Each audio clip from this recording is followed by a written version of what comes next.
लेकिन मैं आपको थोड़ा चक्रों के स्थान बताऊंगी, जिससे आप जान जाएंगे चक्र भी कैसे जगाए जाते हैं। आप स्वयं ही अपने चक्र जगाएं, और बहुत आसान चीज है, कोई उसमें खास परेशानी की चीज नहीं।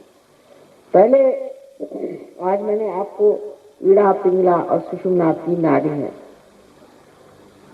इन 3 नाड़ियों के बारे में बताया नहीं, क्योंकि एक लेक्चर में सारी चीज तो बताई नहीं जा सकती। लेकिन आप जब सेंटर पे आएंगे तो आपको किताब मिल जाएगी। मैंने मना किया है कि किताब पहले मत देना, क्योंकि किताब भी वही बात जो कबीरदास जी ने कही थी, पढ़ी पढ़ी पंडित मूर्ख भय, तो पढ़ पढ़ के भी खोपड़ी खराब जाती है।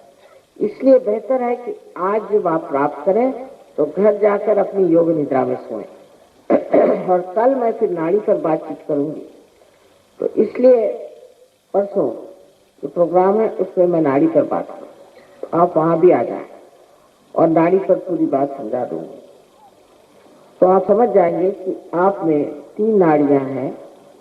एक नाड़ी है जिससे हम इच्छा करते हैं, इसलिए आप इस लेफ्ट साइड को मेरे और करें। मैं लेफ्ट और राइट कहूंगी, क्योंकि हर भाषा में लेफ्ट राइट को अलग तरह से कहते हैं। ये लेफ्ट हैंड मेरा इस तरह से, या आराम से गुड, पर इस तरह से होना चाहिए, यूं ना हो ना यूं, हल्का सा यूं खोले जैसे कुछ मांगा। ये आपकी इच्छा कि आप आत्म साक्षात्कार चाहते, सब लोग इस तरह से आते। पहले आपको मैं दिखाती हूँ, उसके बाद आंख बंद करनी होगी।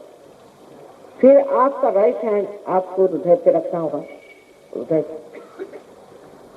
हृदय में रखना इसलिए कि हृदय में आत्मा का स्थान है। ये परमात्मा का प्रतिबिंब हमारे अंदर है, और कुंडली जो है उनकी शक्ति है, जिसे आदि शक्ति कहते हैं, जिससे सारी दुनिया बनाई, वो आदि शक्ति, उसका प्रतिबिंब है। इसलिए पहले अपना राइट हैंड आप हृदय पे, उसके बाद सारा काम लेफ्ट साइड में करेंगे। लेफ्ट हैंड क्योंकि हमारी ओर, राइट हैंड क्रिया शक्ति है, इसलिए पहले हृदय पे रखते और उसे आप पेट के ऊपरी हिस्से में लेफ्ट हैंड साइड पे रखते। ये हमारे गुरु तत्व का चक्र है, जिसे हमें हमारे सदगुरुओं ने बनाया है, जो कि 10 तत्व है, 10 तत्व हैं। उसके लिए आप right hand left hand side पे रखें, पेट के ऊपरी हिस्से में। उसके बाद में यही राइट हैंड आप पेट के निचले हिस्से में रखें, लेफ्ट हैंड साइड।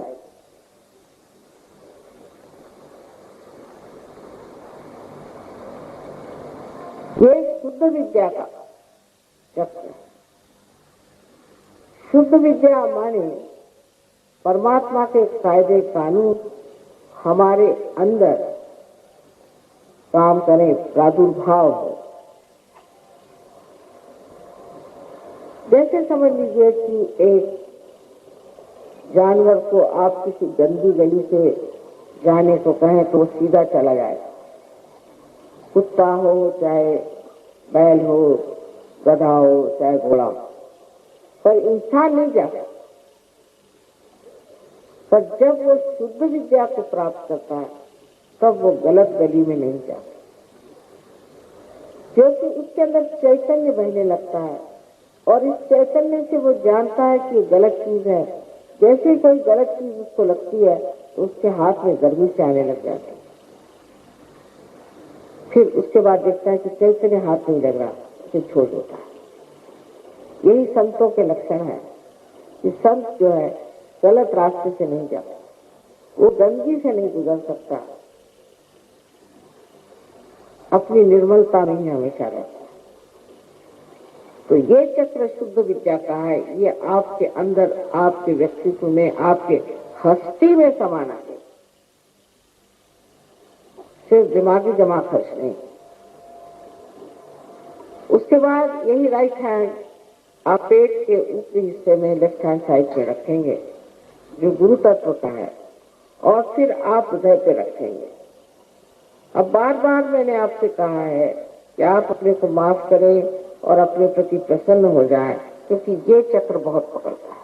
यहाँ पर सामने से हाथ है, पीछे से नहीं, इधर से हाथ, यहाँ ऐसे हाथ रखें पीछे और गर्दन को राइट साइड में मोड़। ये चक्र बहुत लोगों का पकड़, न जाने क्यों, दिल्ली में खासकर।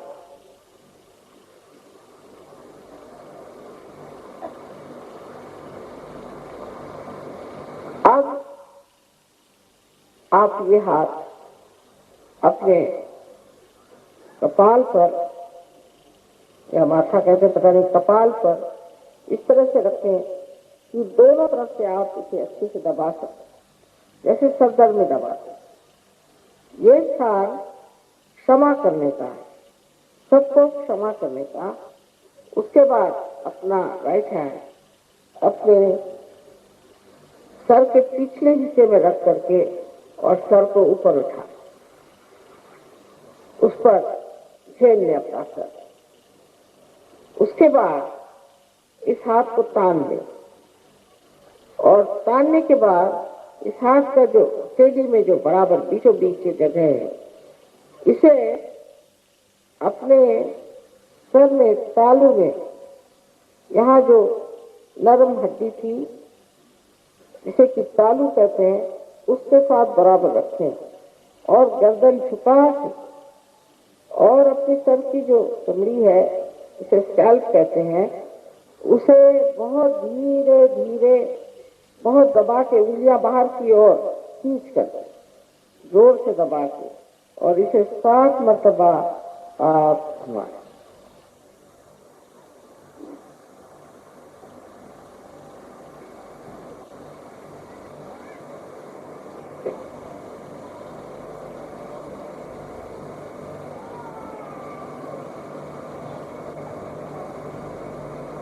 इतना ही कर ले, हाथ उंगलियां बहुत ताननी पड़ी इस तरह से। अब आप आंख बंद कर ले, चश्मा भी उतार दे, क्योंकि आपको देखना तो है नहीं।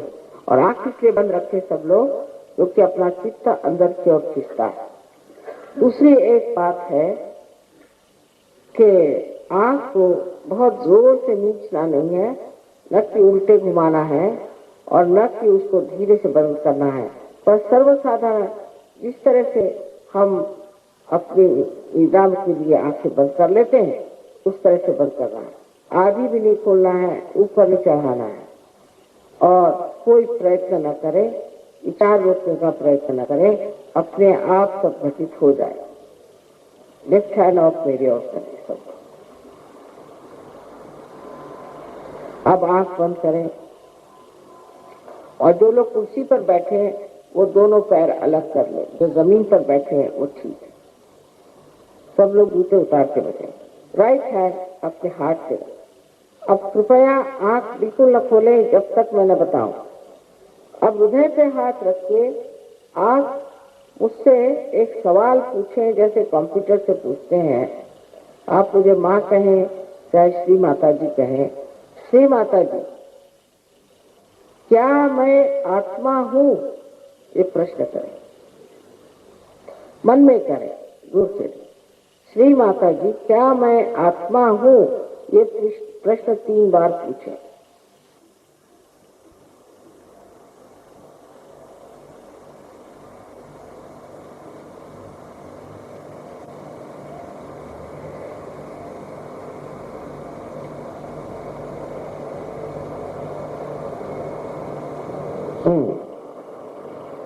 अभी जानना चाहिए कि अगर आप आत्मा हो जाते हैं तो आप स्वयं के गुरु भी हो जाते हैं।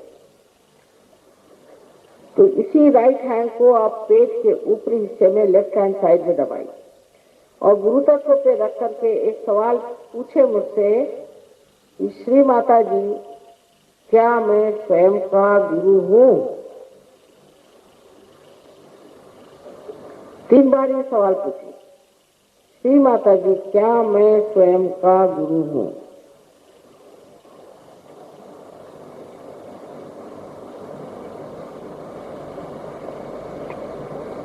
अब ये राइट हैंड आप पेट के निचले हिस्से में रख दें, जहाँ शुद्ध विद्या का चक्र। Left hand side. और यहाँ पर मैं यही कहूंगी कि मैं आपकी स्वतंत्रता का मान करती हूँ। आप पर कोई चीज लादी नहीं जा सकती, शुद्ध विद्या तो बिल्कुल नहीं लादी जा सकती। इसलिए आपको कहना होगा 6 मर्तबा, क्योंकि इस चक्र में 6 पंखुड़ियां हैं। 6 मर्तबा कहना होगा, ये श्री माता जी मुझे शुद्ध विद्या दीजिए। 6 मर्तबा कहना होगा, श्री माता जी मुझे शुद्ध विद्या दीजिए।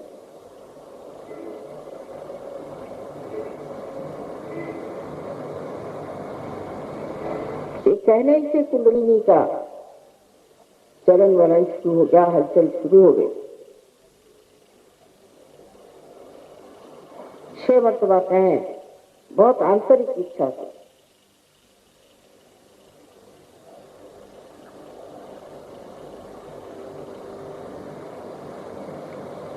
अब यह कुंडलिनी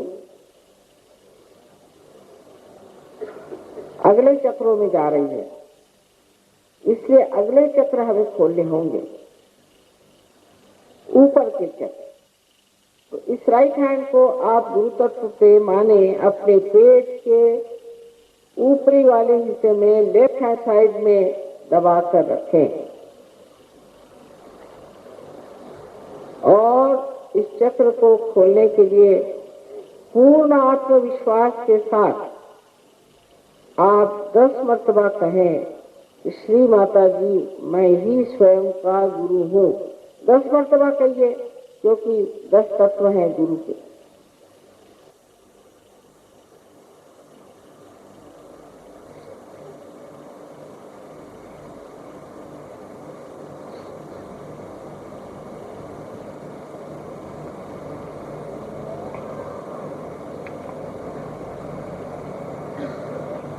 अब जैसे मैंने शुरू में बताया था कि आपके बारे में एक ही सत्य बात है, वो है कि आप आत्मा हैं। ये शरीर मन अहंकार आदि उपाधियां नहीं, आप आत्मा ही हैं। इसलिए अब अपना राइट हैंड आप अपने हृदय पे रखें और यहाँ पर आप पूर्ण आत्मविश्वास के साथ इस महान सत्य को 12 मर्तबा कहिए। 12 मर्तबा, श्री माता जी मैं आत्मा हूँ।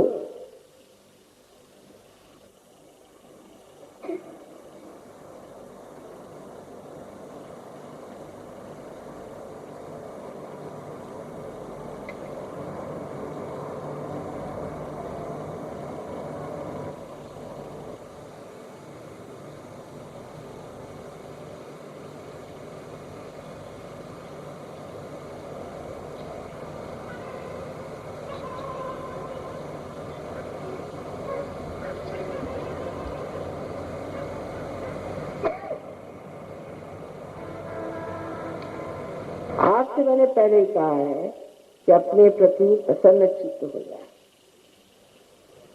परम चैतन्य ये दया, शांति और आनंद का सागर है, लेकिन सबसे अधिक ये क्षमा का सागर है। और हम कोई ऐसी गलती कर नहीं सकते जिसे वो अपने अंदर समा न ले। इसलिए प्रसन्न चित्त होकर के अपना राइट हैंड आप गर्दन और कंधे के बीच में जो कोण है उस पे रखें और गर्दन को राइट साइड में मोड़ दें और पूर्ण आत्मविश्वास के साथ आप कहें, श्री माता जी मैंने कोई गलती नहीं की, मैं बिल्कुल दोषी नहीं हूँ। श्री माता जी मैं बिल्कुल दोषी नहीं हूँ। इसे आपको 16 बार कहना होगा।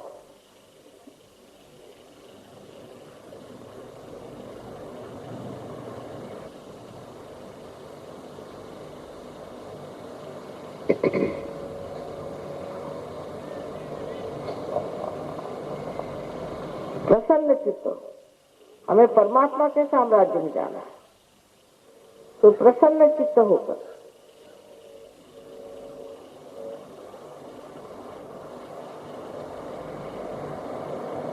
पूर्ण हृदय से कहें।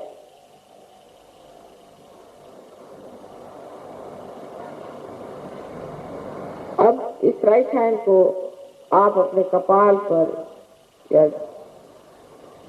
सामने फोरहेड पर रखें और दोनों तरफ से दबाएं, जैसे सर दर्द में दबाते। यहाँ पर क्षमा का केंद्र है, तो यहाँ आपको कहना होगा कि श्री माता जी, मैंने सबको एक साथ क्षमा कर दी।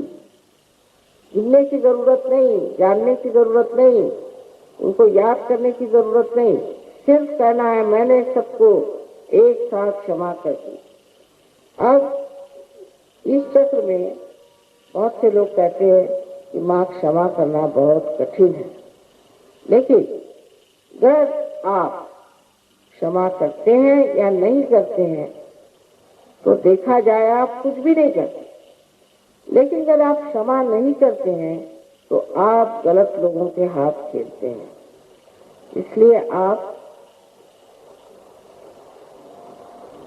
कह दीजिए पूरे हृदय से, इतने बार से मतलब नहीं, पूरे हृदय से कहिए, श्री माता जी मैंने सबको क्षमा कर दी। एकदम हल्का लगेगा आपको। अब अपनी टोपियां वगैरह जरा उतार लें तो अच्छा रहेगा।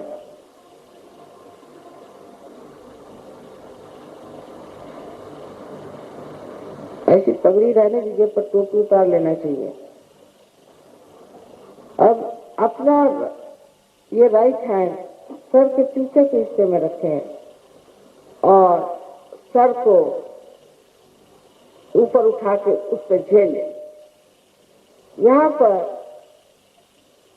अपने समाधान के लिए अपने को दोषी न ठहराते हुए और ऐसे लोग जिन्होंने आपको सताया उनकी याद न करते हुए आप पूर्ण हृदय से ये कहें कि हे परम चैतन्य, हे निराकार, हमने अगर कोई गलती की हो तो तू क्षमा कर।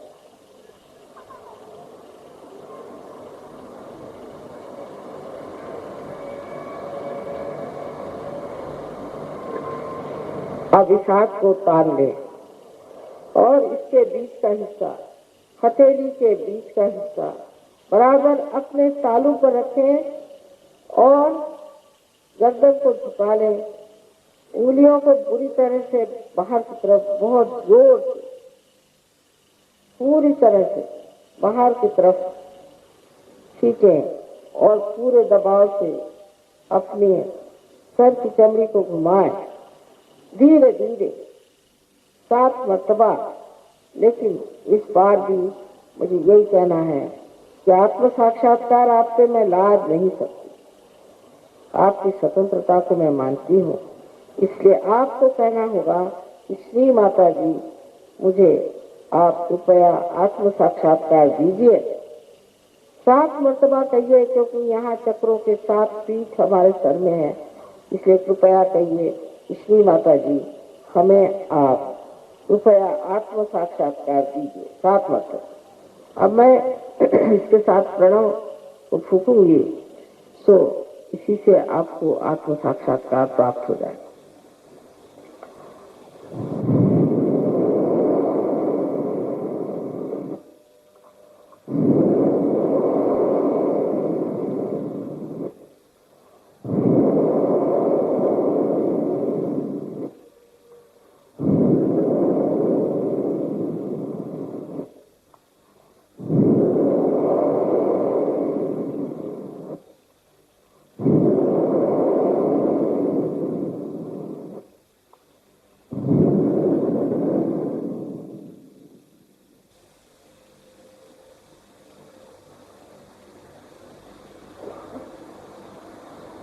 धीरे धीरे हाथ नीचे ले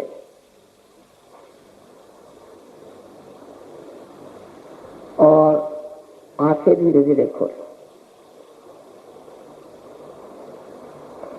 अब अपना राइट हैंड में जाओ। ध्यान रखें कि हमें ठंडे खद में आते हैं इसे राइट हैंड, और अपनी गर्दन झुका करके इस तालू भाग से जो कि लेफ्ट हैंड से कि कुछ ठंडक आ रही है, किसी किसी की बहुत दूर तक आती, अधर पकड़े, ऐसा नहीं कि उसको चिपका के नहीं, देखें यहाँ ठंडक आ रही है।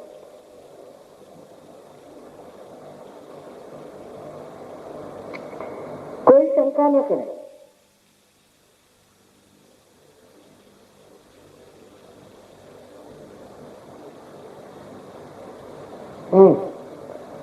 अब लेफ्ट हैंड को मेरी ओर करें और फिर से गर्दन झुकाकर राइट हैंड को से देखें कि कोई ठंडक आ रही कि नहीं।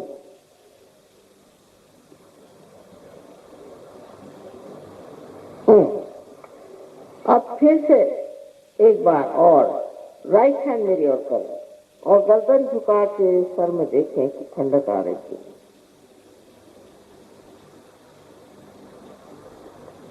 बहुत नजदीक नहीं पकड़ना, झुकाइए सर जरा दूर, थोड़े दूर सर से, इधर सामने की तरफ, जहां अपने सर में नरम हड्डी थी, इसे तालू कहते थे बचपन में, उस पर देखना, सामने झुकाइएगा सर। अच्छा, अब ये दोनों हाथ आकाश की ओर उठे, दो इस तरह, और एक सवाल पूछे, श्री माता जी क्या ये परम चैतन्य है? श्री माता जी क्या यह परमात्मा का प्रेम है? ये प्रश्न आप 3 बार मुझसे पूछे सर को ऊपर कर।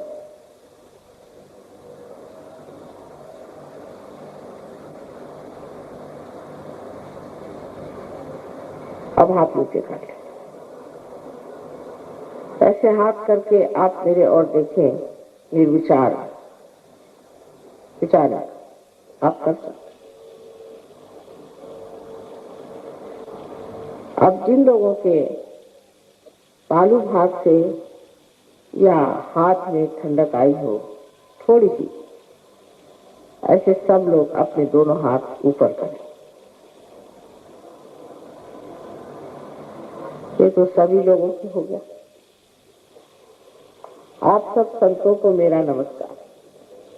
अधिकतर लोगों को घटित हो, और जिनको नहीं हुआ है उनको भी निराश नहीं होना, कुछ बात होगी, कोई हर्ज नहीं। आप लोग परसों आइए, उसके बाद फिर एक दिन छोड़ के हमारा फिर प्रोग्राम है, वहाँ आप आइए। और इसके अलावा यहाँ सेंटर है, वहाँ पर आप आइए और सारा ज्ञान आपको दिया जाए। 1 महीने के अंदर आप सब लोग महान गुरु हो जाए, और उसके लिए आपको पैसा खर्चा करने की जरूरत नहीं, कोई जरूरत नहीं, सिर्फ थोड़ा समय जरूर खर्च करना पड़ेगा। और इसीलिए हमने घड़ी बांधी है कि हम परमात्मा को थोड़ा समय दें, न कि उसे बेकार बर्बाद करें। तो आशा है आप लोग थोड़ा समय देंगे और आएंगे, इसे पूरी तरह प्राप्त कर लेंगे। और शायद हो कि थोड़ा पैम्फलेट दे दीजिए, और मेरे विचार से सब लोग जाके घर पे इत्मीनान से सो जाए, वही अच्छा रहेगा। और कल सवेरे उठ के पढ़िएगा। खासकर देहरी में गणेश पूजा की बहुत ज्यादा जरूरत है।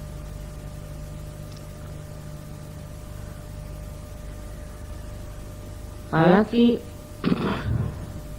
हम लोग गणेश के बारे में बहुत कम जानते हैं, और क्योंकि महाराष्ट्र में अष्टविनायक है और महागणपति गणपतिपुणे में है, इसलिए लोग गणेश जी को बहुत ज्यादा मानते हैं। लेकिन उसकी वास्तविकता क्या है, गणेश जी है क्या, इस मामले में बहुत कम लोग जानते हैं।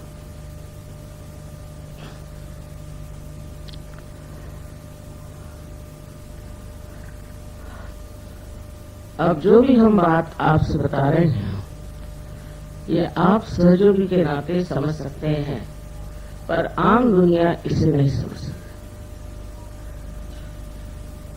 एक हद तक आम दुनिया, विशेषकर बुद्धि पुरस्सर लोग, सहयोग को देख सकते हैं, किंतु इस योग के घटित होने में कोई देवी देवता मदद करते हैं ये उसे नहीं मानते, और परम चैतन्य को भी अनेक तरह के नाम दे करके वो समझाते हैं कि ये कॉस्मिक एनर्जी, पता नहीं वो भी समझते हैं या नहीं।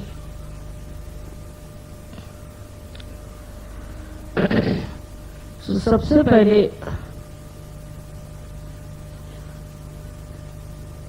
इस पृथ्वी की रचना होने से पहले समझ लीजिए, परमात्मा ने यही सोचा, आदिशक्ति ने यही सोचा कि इस पृथ्वी पर सबसे पहले पवित्र आना चाहिए, पवित्रता, और पवित्रता जब यहाँ फैल जाएगी उसके बाद सृष्टि में चैतन्य चारों ओर कार्यान्वित हो जाएगा। जैसे समझ लीजिए कि परम चैतन्य चारों तरफ फैला हुआ, लेकिन उसका असर तभी आता है जब आपके अंदर पवित्रता हो। अगर आप पवित्र नहीं है, आपके विचार शुद्ध नहीं है, या आप किसी और ही सतह पर रह रहे हैं, तो आप सहज की गहराई में नहीं डूब सकते। ये सूक्ष्मता जो आपने सहज में प्राप्त की है, इसमें सबसे बड़ा काम श्री गणेश ने किया।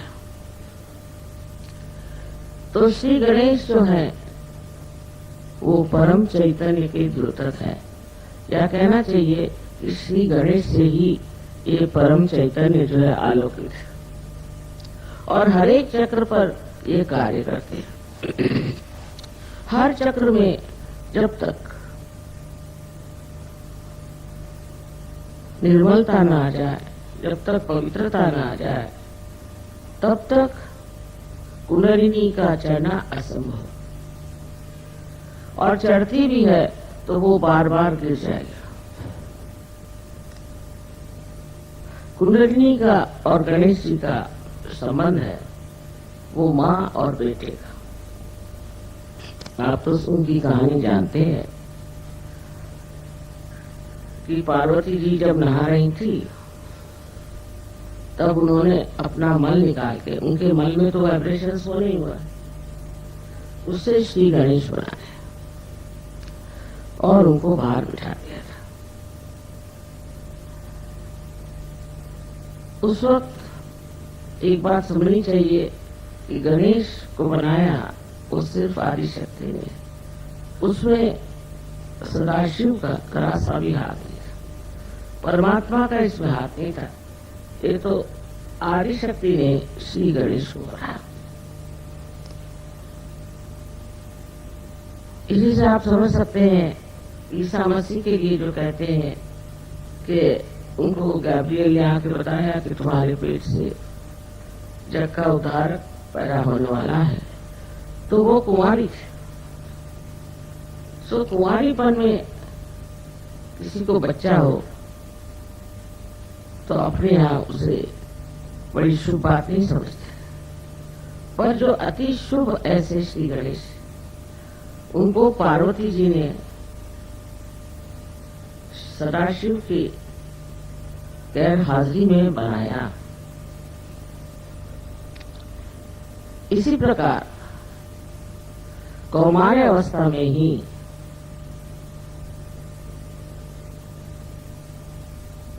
ईसा मसीह को बनाया गया। ये हिंदुस्तानी बहुत आसानी से समझ सकते, पर विदेशी लोग इसको नहीं समझ सकते, क्योंकि वो इंसान को मनुष्य ही समझते हैं, उससे ऊंचे नहीं उठ सकते। और इसलिए उनके यहाँ जो बौद्धिक वर्ग है वो तो इस पर इतना हमारा है कि किसी भी तरह से ये वो मान्य नहीं करता कि कौमार्य अवस्था में